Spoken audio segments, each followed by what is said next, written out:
a pyramid scheme. This is not a joke, there's a hole in the board, and you could paint your portal on the wall with the intention to break through. But every time you bang your head against it, tiny little pieces fall out of you. And that is a group called Hooray for Riff Raff. Hooray for the Riff Raff? Hey, hooray for the Riff Raff, which I had never heard of, and I heard the song and I liked it so much. And then I started researching. It's kind of built around a singer, and she previously was part of this kind of hobo street band post Katrina in New Orleans. It's called like the Dead Body Ensemble or something. I don't know. It's you think you know a lot about music, and then it's just like there's artists that you've just never heard of who seem fully developed and interesting, and you can never catch up with it all. And that, by the way, my name is Colin, and today is Ask or Tell Me Anything, and you can call 888-720-9677, 888-720-WNPR. But I wanted to mention, apropos of what I was just saying, that tomorrow we're going to do some kind of music show that we've never done before. It's either going to be a show where I just play entire songs, talking about them before and after, or a show where I guess, explain how I pick out the music for this show, and what kinds of aesthetic standards I apply to. But we'd play a whole lot of examples and stuff. So it's one or the other. And I think either one will be just sublime. Or not. We've got a lot of exciting things coming up here. But right now, let's concentrate on Ask or Tell Me Anything. The number is 888-720-9677, 888-720-WNPR. Brush with Greatness time. Robin Doyen-Aiken is the person screening the calls today. So she may be, from her time at Seasoned, a host that you prefer to me. That's fine. That's fine. You make your own choices, obviously. But sure, we're excited to have Robin on the phones. And so here we go. I'm so excited. Here's Chris from Avon, Connecticut. Hi, Chris. Hi. I love Hooray for the Riff Raff. Did you know about them? I feel so much more advanced than you. I've known them for years. Oh, really? Yeah. I feel so much less advanced than you. Yeah. Well, that's the way it is. I wanted to talk about boycotts. Okay. So, first of all, you probably may have picked up on this. In my particular progressive liberal silo, there's this movement now that's showing up, and there's going to be a massive, we'll see how massive it is, but consumer boycott on Friday. And I say that, that's good. But then there's like individual boycotts of General Mills and Nestle and, on different days. And I'm like, shouldn't we be concentrating on the main problem here, which is Trump, and not various companies that have canceled their DEI because they want to just go with the flow? I'm not saying it's great to cancel your DEI, but it feels like it's diffusing the concentration that we need to make on, the main guy, or maybe the main two guys. I kind of agree with you about that. Let me just say a few things. This is all going to be kind of a wuss bunny answer because I'm going to be saying it's more complicated than people make it out to be. So boycotts tend to, if they affect any change, it tends to be short-term change. What you've done is you made the company want the bleeding to go away. And when it goes away, they'll probably creep right back to doing what they... And listen, the whole thing was catastrophic in other ways. They probably won't permanently stop what they're doing. It's also way, way easier to be effective boycotting a company without a huge, overwhelming market penetration and deep pockets. For example, to give the most obvious example, right now, I don't know if it's an organized boycott, but Tesla sales in Europe are slumping. They're 50% off January over last January. Year over year. You know what I'm trying to say. So, people bought half as many Teslas in Europe this January as they did last year. Now, losing half your sales is a problem, except that it's Elon Musk and he's the richest man in the world, and he doesn't really care anyway. So, I mean, obviously, if you're a Tesla worker or a Tesla executive, you might be getting a little bit alarmed. But that's the other thing, who feels the pain of what you do? Is it the CEO who made the decision you didn't like, or is it a whole bunch of other people instead? So you really have to kind of look at all of that and just know that, General Mills could probably get through a few months of people being mad at it. And I would agree that, if you want to protest, protesting in a much more issue-focused way, is probably more important, and helping organizations like Public Citizen or the ACLU that are filing meaningful lawsuits, probably also maybe a better way. But sometimes people are just really frustrated and they want to do something, and it makes them feel better, and it makes them feel better. I see no particular harm in it. I would say another thing you could do instead is reward companies that are behaving the way you want them to. I, for example, will be going to Costco tomorrow night because Costco, I'm doing it on principle, not because I want the bargains. I just want everyone to understand that I'm not at Costco just because I can buy smart water more cheaply there. Right. So, but anyway, I don't know. It's not the tool people think it is, but maybe sometimes people just need to feel like they're doing something. Yeah, I don't want to take too much time, but the one boycott I thought might be effective would be of Silicon Valley, and that would be don't go to the Apple Store one day. Don't go to the Apple Store. Don't browse Google. Don't go. Don't post on social media. Just turn everything off that day. Yeah. And I think if enough people did that, the algorithms and the AI would notice. Yeah, you're probably right about that. I haven't thought that through well enough. Things are worth a try. Like miracles. Maybe for a day the algorithm and the AI get knocked for a loop, but I mean, I think Tim Cook or whoever is sitting there going, you know what, we made it through 2008. We could probably survive a boycott. Well, they ignored him in 2008. Yeah, but I mean, 2008, like their stock price crashed along with everybody else's stock price. Right. And they're okay. This too will pass. Yeah.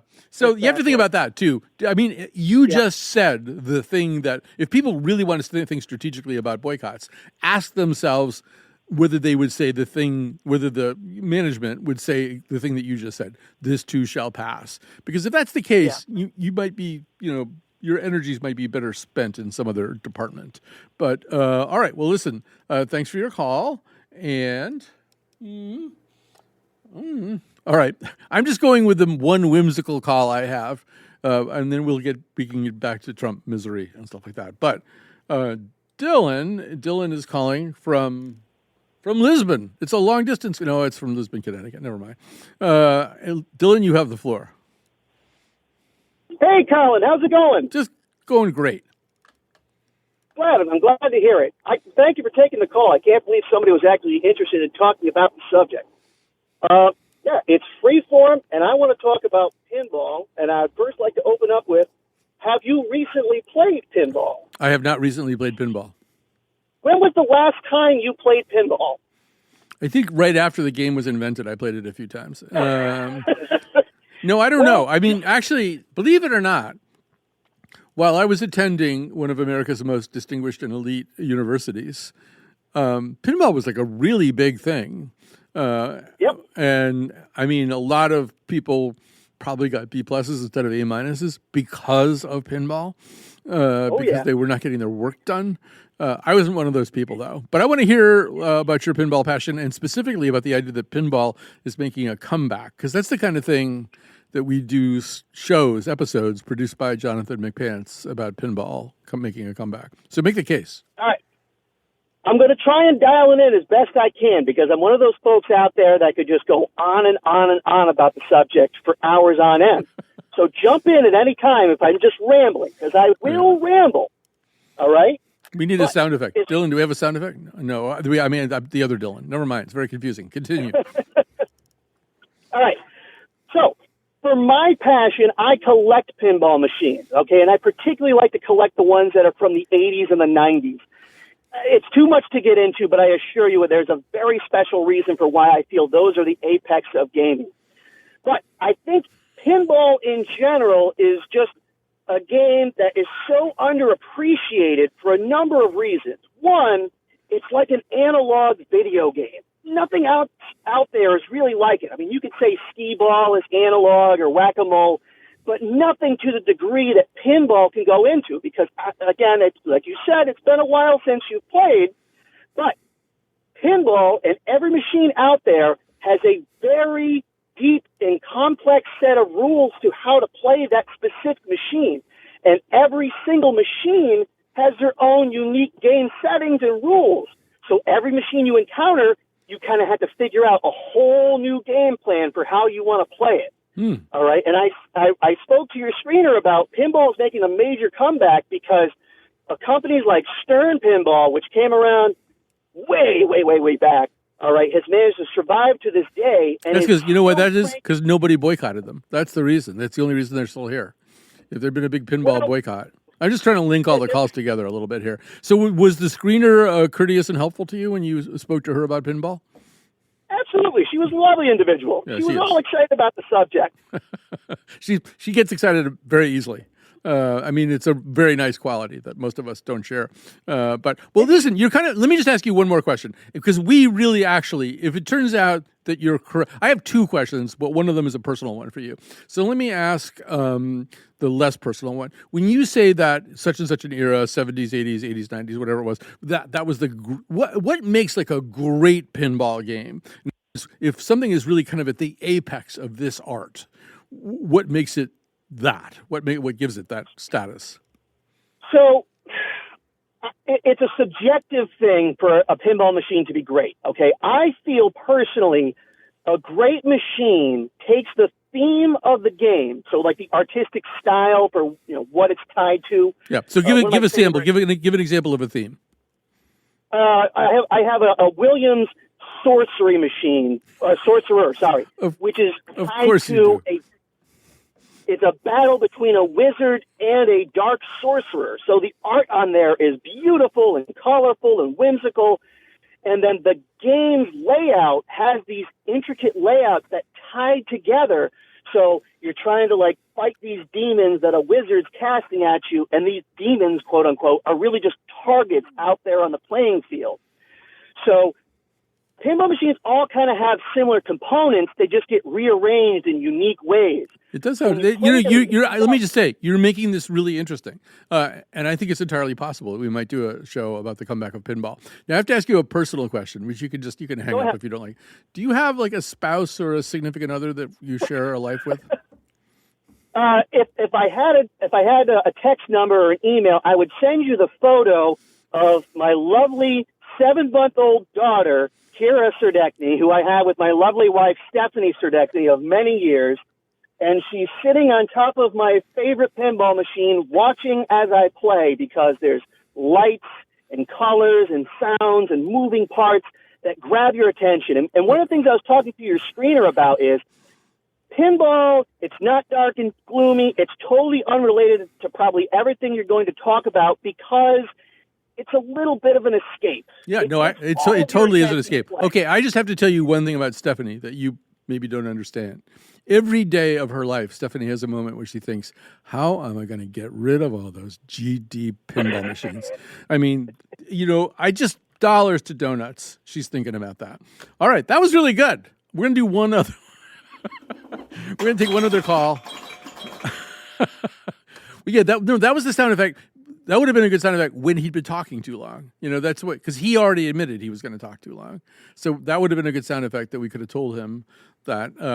It's like Frank Skinner used to have a sound effect on his show. That anytime that anybody mentioned the poet A.E. Housman, there'd be an air raid siren that went off. I've always been very envious of that kind of thing. We have to work on sound effects here.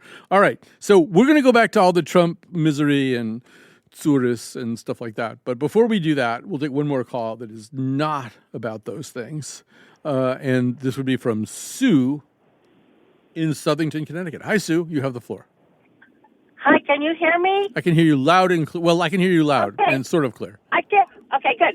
I wondered if you have heard Randall Thompson's setting of Frost poems. It's called Frostiana, and it's a beautiful musical setting of several of the poems that you were talking about yesterday. And if you haven't heard it, look it up on YouTube, Frostiana by Randall Thompson, and I think you would enjoy it very much. All right. It just sounds like it's about a snowman, but I'll take your word for it.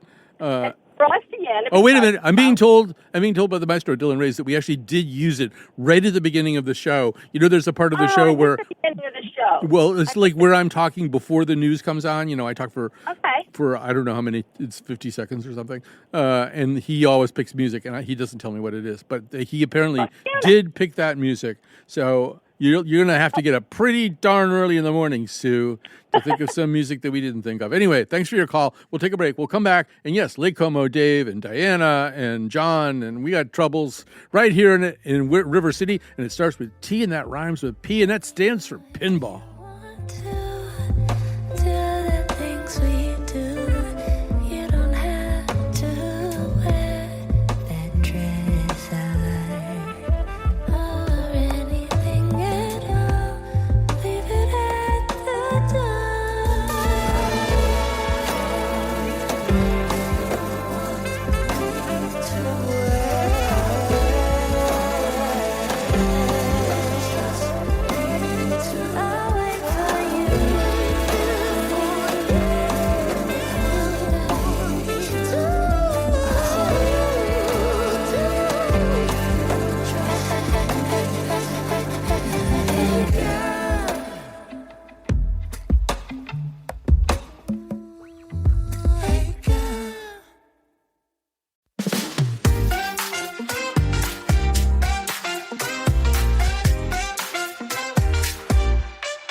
A singer named Roxy Reese, Roxie, R-O-X-I-I-E, I believe. She's singing, I think the album belongs to a guy named Gregory Porter, who's a fairly long-time jazz singer, who's clearly decided to kick the beat up a few notches there. And we salute that. He'll get back to his jazz roots. All right, so the number, because it's Ask or Tell Me Anything, is 888-720-9677. 888-720-WNPR. All right, and I realize people have serious things that they want to talk about, and so we're going to do that right now. When we get started with longtime caller Lake Como Dave from beautiful, glistening Lake Como, Ohio. Lake Como Dave, you have the floor. Greetings, Colin. I'm going to test your field general skills today, dipping into football terminology. You have the option to call an audible here, and I apologize to your lovely call screener, Robin. She's a wonderful person, for not mentioning this, but I hadn't thought of it when I talked to her a few minutes ago. You know what my topic is. You can see it on your screen. It's pretty dour and pretty glum, and I'm really steamed about it. But with the gentleman that called in about the pinball, I have a topic B that I could do briefly, even though I haven't prepared anything on it. Might be better that way. And that would be the beauty of model trains. So you can choose. Oh, I see. You want to hear my thing on Ukraine, which isn't really great either, or do you want to just talk about a hobby? There's a vote for model trains from the control room. Two votes for model trains. I'm staying out of this so far. Let's hear model trains. Let's hear model trains. I mean, okay. Not that I care passionately about Ukraine, but we'll get to that too. So yes.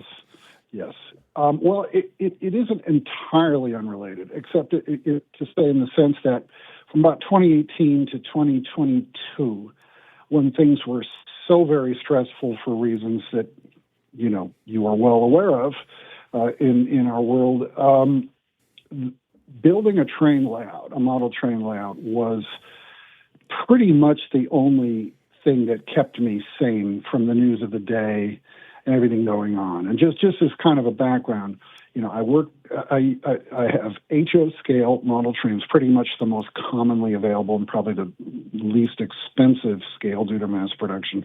I'm not a collector. I'm not one of those guys. I don't, do stuff in that way. As you may know, I can't remember if I ever mentioned it, I have a YouTube page up. It's got the whole construction of the layout and all those things. It was a maniacal activity for me because of all the stress going on. It was just having a goal to build a nice layout, a big layout in my basement, was something that did alleviate a lot of the stress, or at least I could set aside for 3 or 4 hours on a Saturday. So all I would ask is, if you ever, in the extremely improbable event that you ever do a program on model railroading, please give me a segment. I will give you the Zen and all that of model railroading. But see, you had me at Zen. I like that idea, Dave. And look, I promise. First of all, I want to say I promise everybody who's listening right now, we are not going to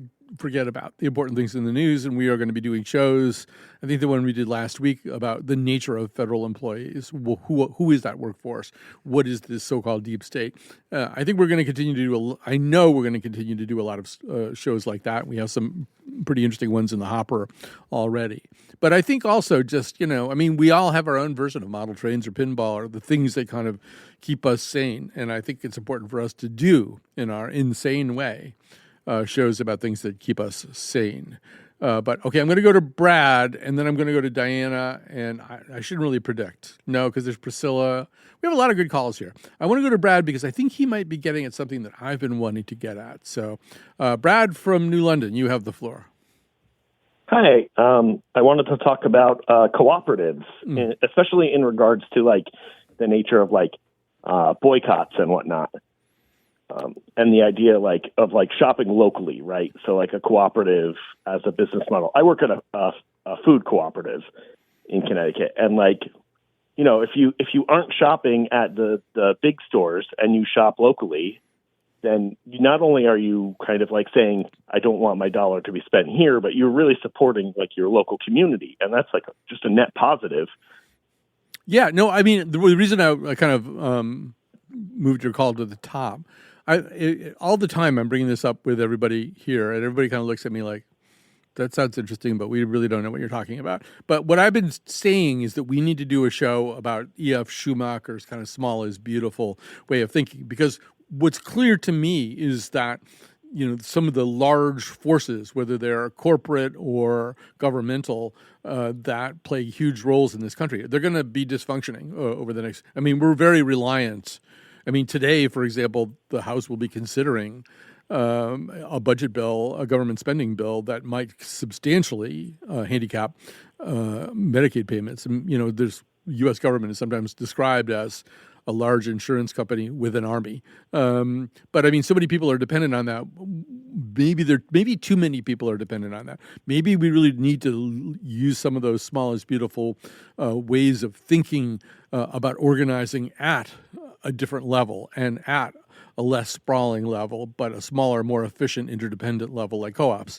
So I love that point. Would you want to recommend the co-op that you work at? Yeah, I work at Fiddlehead's Food Cooperative in New London.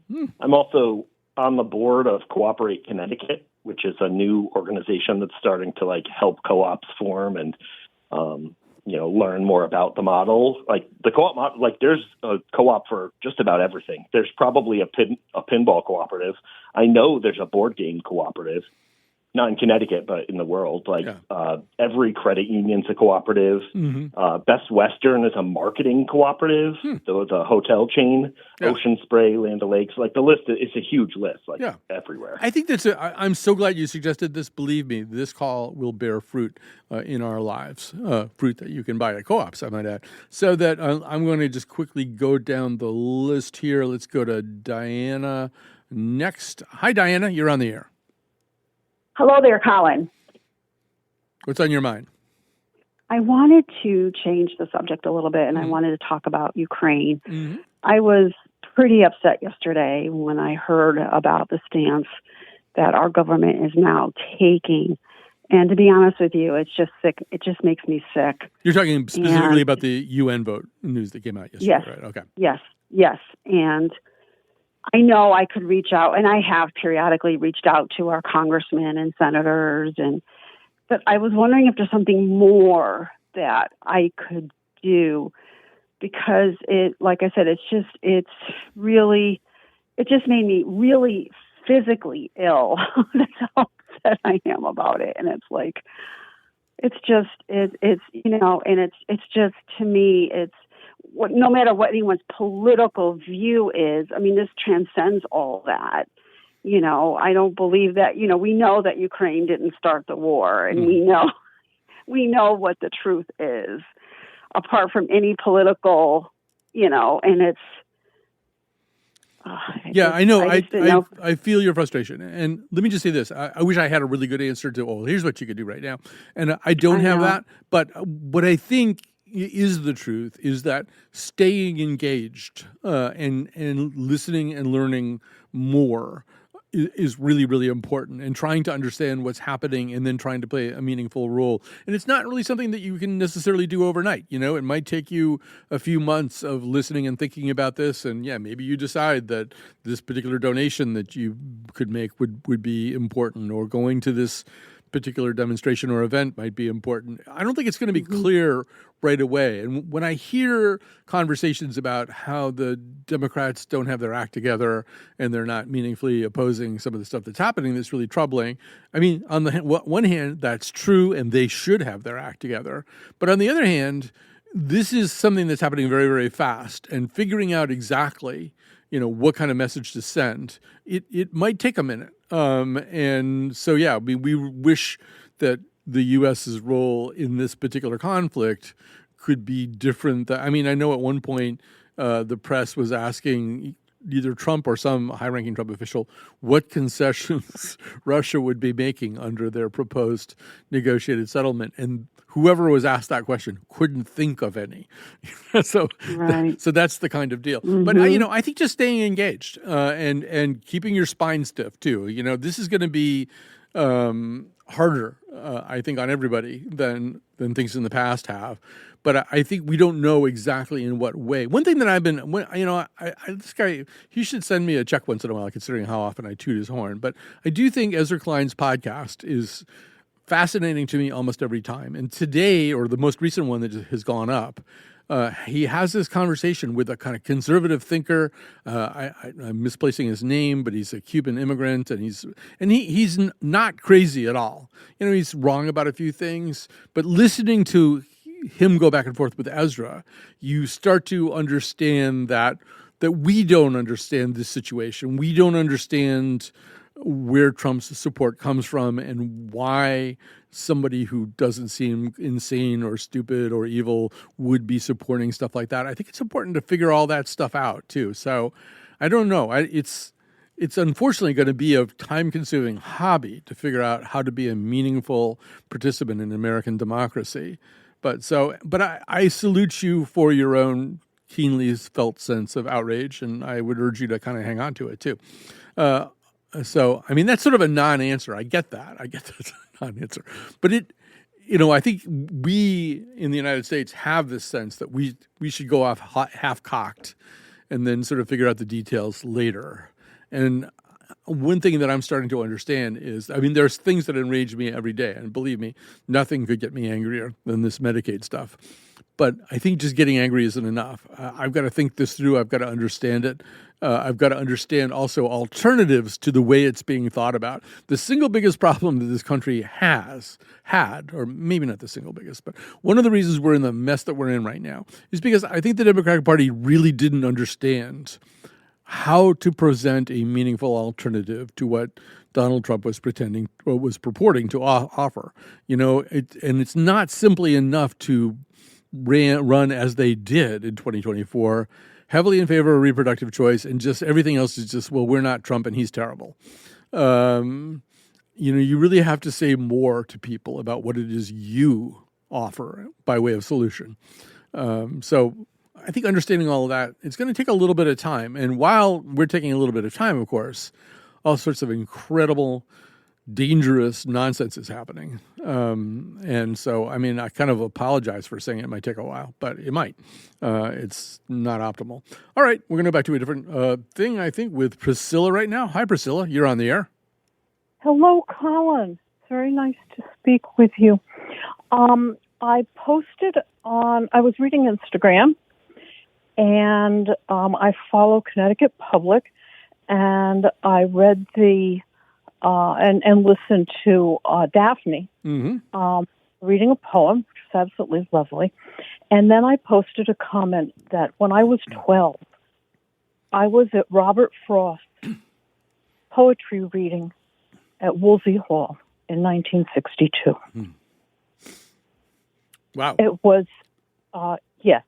And since then, I've been a published poet, and in addition to such impact, and in addition to that, I became a professional musician, and I've sung the Frostiana series as solos and conducted them for choirs. And all these pieces coming together. Yeah. The first poem that he read in 1962 was "Choose Something Like a Star." And I don't know if you know that poem. I don't. But you do or don't? I don't. One thing that I found out getting ready for the show is there's a lot of Robert Frost poems. I know about 10 of them. And like most productive artists, maybe 10% of what he wrote was extraordinary. And then he wrote other stuff that wasn't. But it's choosing something like a star, and that had one meaning back when he wrote it, I think, in the 1950s. And it has a whole nother thing for politics today. I think it does too. Thanks for your call, Priscilla. And I do also want to say, since you brought it up, we do have a wonderful video done by Martha Castillo, who did a great job with it. And it's a video of 7-year-old Daphne Grew reciting, not reading, by the way, reciting, Stopping by Woods on Snowy Evening on our garish set. In fact, one thing that I noticed afterwards is that there's a minor character from the series Rick and Morty, whose name I probably shouldn't even really say on this show, who is visible all over the entire... I mean, here's Daphne, this exquisite little person who's doing this wonderful job of reciting this, this very lovely and important and mysterious and beautiful Robert Frost poem. And then we have Mr. who sitting up there on the shelf right behind her. But if you can find it, I believe it's on the Colin McEnroe show account on Facebook, and probably CT Public on Instagram. CT Public on Instagram. So I don't know if that's enough guidance, but it's worth watching, even if you heard her do it on the air. We're just watching Daphne, who is a real treat. You should definitely do that. All right. I could probably take... let's take Deborah. Let's take Deborah in Torrington, and then we'll grab a little time. We've got John and Lenora and other people calling in here. The number, by the way, 888-720-9677, 888-720-WNPR. Now joining us is Deborah. Hi, Deborah. Hello. I just wanted to alert you and other people to something that I just came against yesterday. I wanted to leave a message for President Trump to support Ukraine, and I couldn't get through. I tried the switchboard where I got something said White House, and then I said 2 words and it hung up. they weren't even bad words. It was just, I want to leave a message. Thank you for clarifying. Yeah, and then I tried again, and I said, support Ukraine, before he hung up. And I have no idea if it went through. And when you try to go through an email, it says that this site, it has a National Archives connection or a Clinton White House connection, which confused me entirely. But definitely the archive site, and it said, well, this is the messages here are not read; they're just archived. So, and I wonder if other people have a better way to leaving messages for the White House, and surely there should be a way for citizens to leave a message. I have been writing postcards, but that's all I wanted to say was that it's nearly impossible, even if you fill out the form with your name and everything, to actually get heard. I mean, first of all, thank you, and I salute you for trying. I do think that it's unlikely. I don't think there's a number of messages at which Donald Trump would say either publicly or even privately to himself, I get too many messages, I'm going to change what I'm doing. I don't think he's going to do that. And I think what's probably more important, and it's frustrating being in Connecticut, because there's no congressperson coming back to his or her district to have a town hall where you can have a meaningful impact, because they all already believe everything that you believe. But I mean, I think what is making a difference in some other states, some redder states, are these town halls, in Georgia and in Washington State and even in Idaho, and where these congresspersons come back, they have a town hall and they get just yelled at. And believe me, that makes an impression. That makes an impression like no message you could ever leave with the White House. So I don't know, pick your strategies. I salute you for trying this one. I don't think it would be productive even if you managed to get through. Anyway, we're going to take a quick break here. We'll come back. We got Lenora. We got John. We got all kinds of people calling in. You could do that too. 888-720-9677.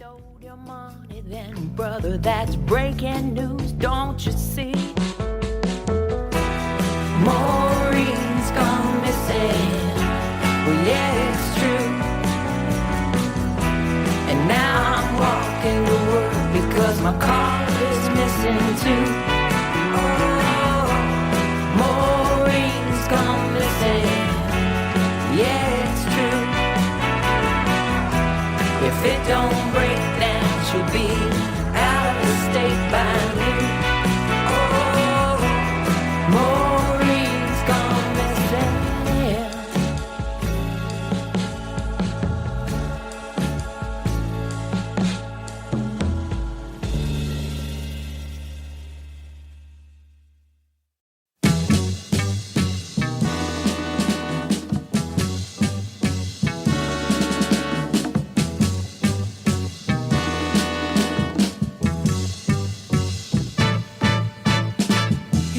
Get hurt by all the girls. They try his world for just a season, and now he's got a good girl, and she wants to stay.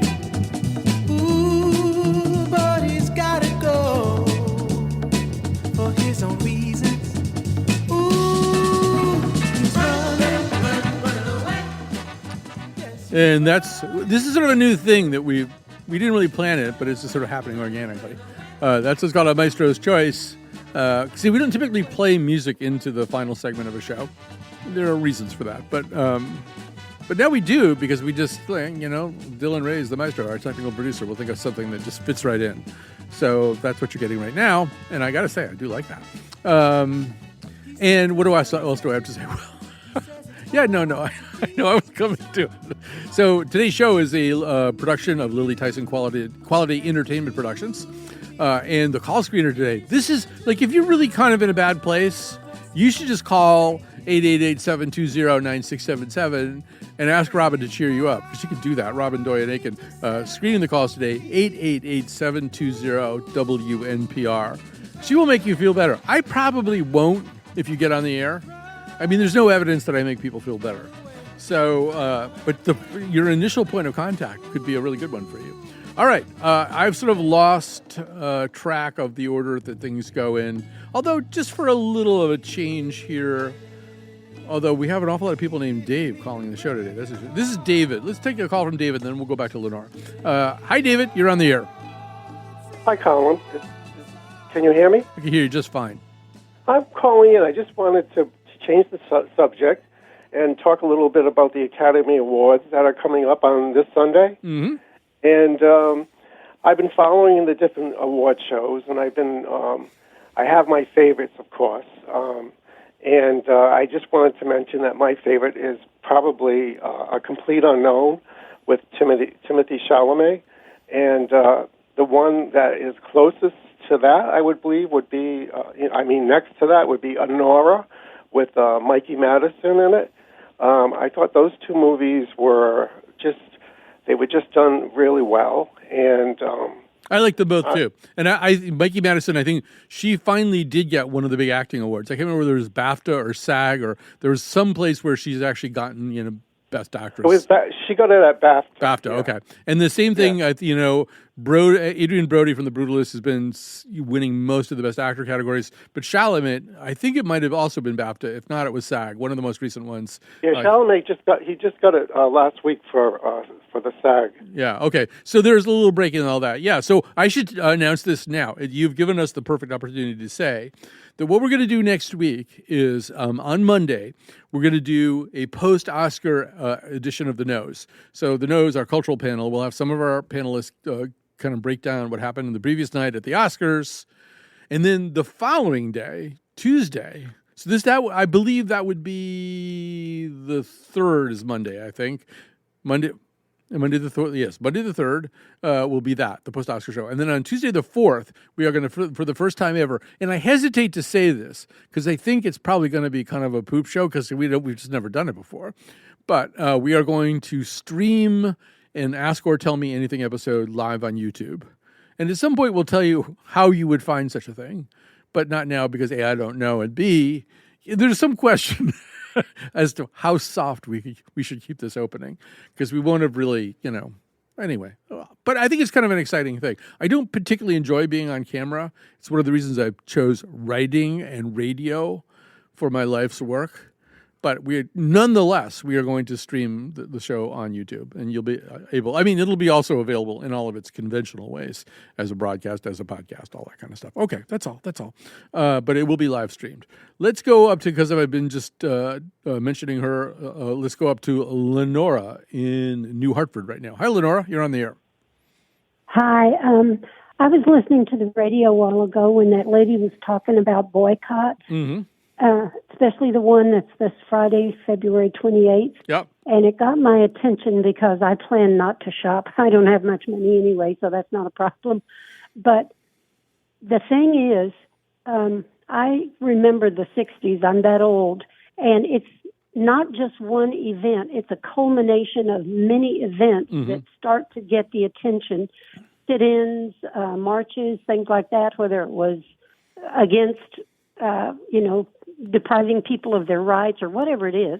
One event doesn't do it, but if several events, a number of events happen, that's when you get the attention of the politicians. And then the lady who just called in about trying to get through to Trump and wasn't able to, and you gave some very good advice that he probably wouldn't listen to it or he'd be flattered maybe that he got more calls or something. I think if you contact people, these representatives and stuff who are out there at the town halls hearing all the flack, if you call their offices and express your views, he still may not get the message, but it'll still kind of filter in the general direction because they'll realize that there are a lot of people. So, in other words, we're all feeling very upset about things like Ukraine and about the economy that's not being dealt with, and things like that. But I think each person can make a positive step. And like you said, stay informed. That's one of the most important things. Stay informed and make these little steps. Make this little statement. It will add up. I promise you, it adds up. So don't give up the fight. I agree, too. Like the protesting America's involvement in Vietnam during the time that Lenora is talking about. it didn't turn things around right away. It took a long time. And what happens too is if there's meaningful protest, other people get involved who weren't planning to get involved. I think about, was it Mothers Against the Draft or Mothers Against the War? Well, during Vietnam, at a certain point, all the protesting that was coming mostly from the 60s youth culture, from college campuses and people joining, sort of radical organizations and protest organizations, it kind of filtered over into a different group of people, the kind of people that maybe Richard Nixon had depended on for elections, mothers in Iowa and Indiana and Missouri who were suddenly realizing that their sons were being put in harm's way over something that was maybe not very well thought through. But that took a long time. Protest, effective protest takes a long time, so you have to stay at it. And pick your spots. All right, let's go to Dave. And then I'll see if I can get to one more call after this. So here's Dave in Greenwich. Hi, Dave. Hi, Colin. Gosh, this is exciting. Thank you. What's on my mind today is I love a proper winter, and it's been such a good one. And even though I checked the New York Times, they've got a table that says it's only been 3 degrees, less than 3 degrees below normal temperatures this winter. We've had incredible frozen ice, and my family of hockey players has gotten me reconnected with skating, and we've had so much fun checking out the frozen ponds and lakes, and the amount of unbridled joy I see around in our town on like this big riverbed, Mianus River, with people curling and barbecuing and skiing and skating, and I'm just wondering if there are other places I should be checking out in Connecticut. Yeah, I don't know the answer to that, although I feel like we should be playing that Charlie Brown piano as you're talking. But yeah, I think one thing that's happened is that whole culture of being outside and being on a pond. It's kind of vanished because for so many winters, it's just not safe and it's not advisable. We don't get those hard freezes that you need. And yes, we certainly had some of them this year. But I think what's happened is people are out of the habit of doing that. So I'm glad to hear that there are some places where they're in the habit of doing that. All right, so let me go to Dave or Dwight. I'm sorry, this is Dwight. I don't know if we'll have time for this whole conversation. You got about 60 seconds though, Dwight, and I'm going to be ruthless about cutting you off. Yeah, no worries. I campaigned for Kamala Harris out in Pennsylvania from Connecticut, and it was it frustrates me that she wasn't able to step up to the plate and say she was going to take care of the border issue. It was a huge issue for this election, and it was so clear that abortion, she's on the right side of the fence, but it wasn't going to take the day. Having said that, here we are. So what do we do now? And I think we have to go with the fact that and adopt the fact that I think people want a smaller government, or at least a less wasteful government, and support that, and then just keep attacking the way this is being done, and right. The fact that it's being done by two people, rich people, that don't care about anybody but themselves. Although, bear in mind, the size of the federal government has not grown in 50 years. I mean, it's the same size as it was 50 years ago. But the amount of money that they're spending, obviously, has just gotten huge. And so I don't think the federal government needs to be downsized. It needs to be made better.